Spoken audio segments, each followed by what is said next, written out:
Hey everyone, so today's video is going to be a review on the Mercier Mineral Powder Foundation, and the color that I have over here is the shade in Tender Rose, and as you can see it has SPF 15 already incorporated within the mineral foundation, and yeah, I've used about roughly half of it already, so as you can see, yeah, I still got half of the mineral powder foundation to go. And I actually initially bought this together with the setting powder, which is the mineral powder, mineral setting powder, but I actually gave that away to my mom because I thought it was a bit redundant doing two powders in a go, although they did highly recommend to use both of them together and also the mineral foundation primer as well, but I didn't give that a go. So yeah, but for the days where I use this particular mineral powder foundation, I've been very happy with just that and not having to set it with another like setting powder on top. So I'll show you guys how the packaging comes. It's got a little sifter thingy in the under the cap, of course, and there's like a little twist functionality where you can actually twist it to open or close the holes basically. So it's very user friendly, I'd say, and that's the mineral foundation right there. So this particular shade that she recommended me, Tender Rose, has pinky undertones in it, and there was another very close shade which was called Real Sand with yellow, more yellow undertones. Yeah, for people with more yellow undertones to their skin, and she told me that it was a very close match between the two of them, but she actually recommended me the one with the pinky undertone more. Unfortunately, I did regret the decision to go with the pinky undertone one because I feel that my neck and chest area is more yellow, has more yellowish undertones because I'm so fair. So I think that would have suited me better. I'm actually wearing the foundation today as well, so you guys can see it gives pretty decent coverage. I didn't really, I did a very light dusting of what I had left of my MAC Mineralized Skin Finish, so I don't really consider that I powdered my face because there was barely anything in that. So yeah, it gives like a light to medium coverage, definitely not full coverage, but it is quite buildable to at least a medium coverage.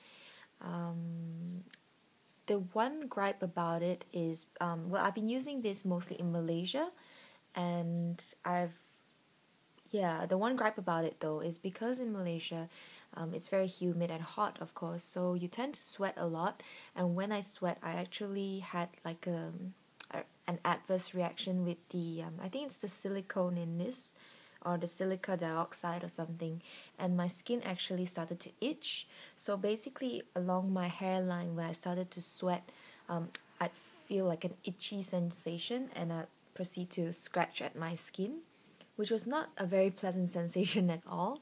But yeah, so just be wary that if you live in a very hot climate and you wanted to try this out, do test out if you're like allergic, or your skin reacts adversely to silica dioxide, because I think it tends to make your skin itchy sometimes as well, like when it's mixed with the sweat, of course.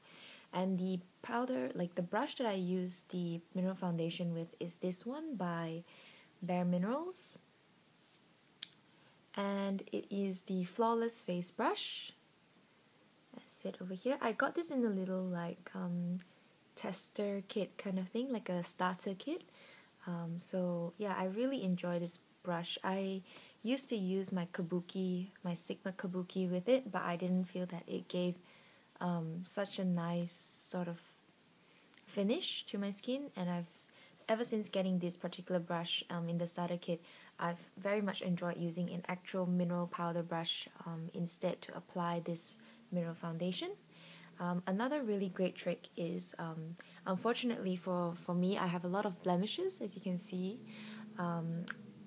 at different various times of the month, of course.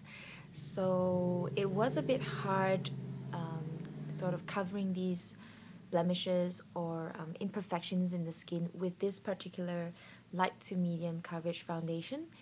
So what I'd use is the Bare Minerals as well, and this is the Bare Minerals brush, and it's called the Max Coverage Concealer Brush.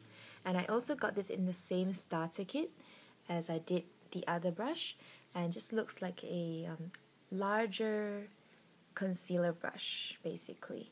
So it looks like a foundation brush, it looks like the MAC 190, but smaller in size, of course, and that's the comparison between the two brushes.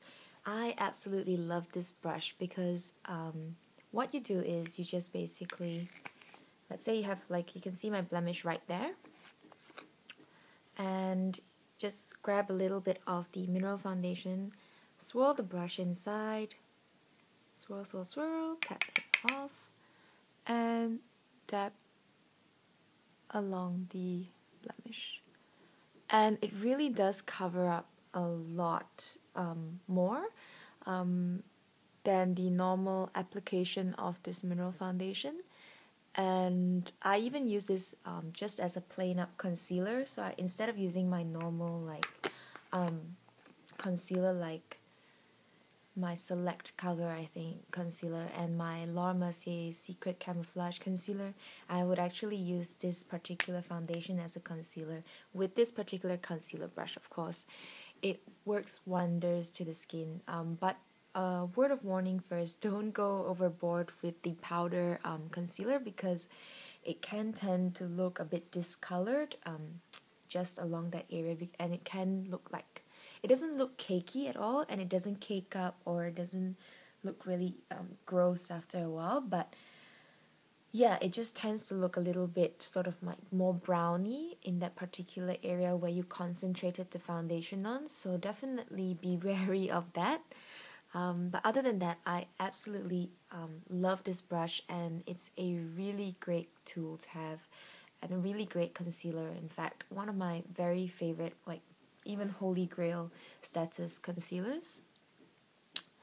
And yeah, what else can I say about this foundation? I think that I expected much more from Laura Mercier, and I was expecting to really love this particular mineral foundation. Although I didn't really hate it, I didn't exactly love it either. So I definitely won't be repurchasing this particular mineral foundation again. Probably will try others.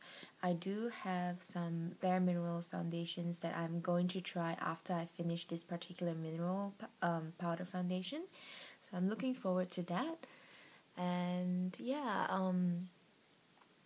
I definitely recommend this for more normal to oily skin tones, in fact, because I realized that when I tried to use this during the winter time in Australia here, parts of my skin's oily, but it's dehydrated, so I would have a couple of dry patches along my cheeks sometimes, and I realized that this particular foundation tends to actually emphasize the dry patches in your skin, but that's my own opinion.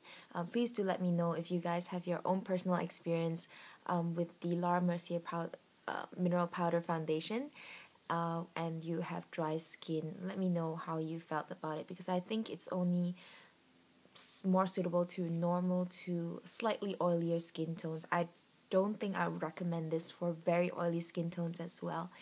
As for the duration of wear for this foundation, I think it wore very well for about 5 to 6 hours, and then it started to look like it wasn't there. So the duration of wear wasn't very long as well. So yeah, I wasn't super impressed by this particular foundation, but I do love Laura Mercier very much, so I will continue to try other products from Laura Mercier. And that's the review for the mineral foundation. Thanks for watching, guys. Bye!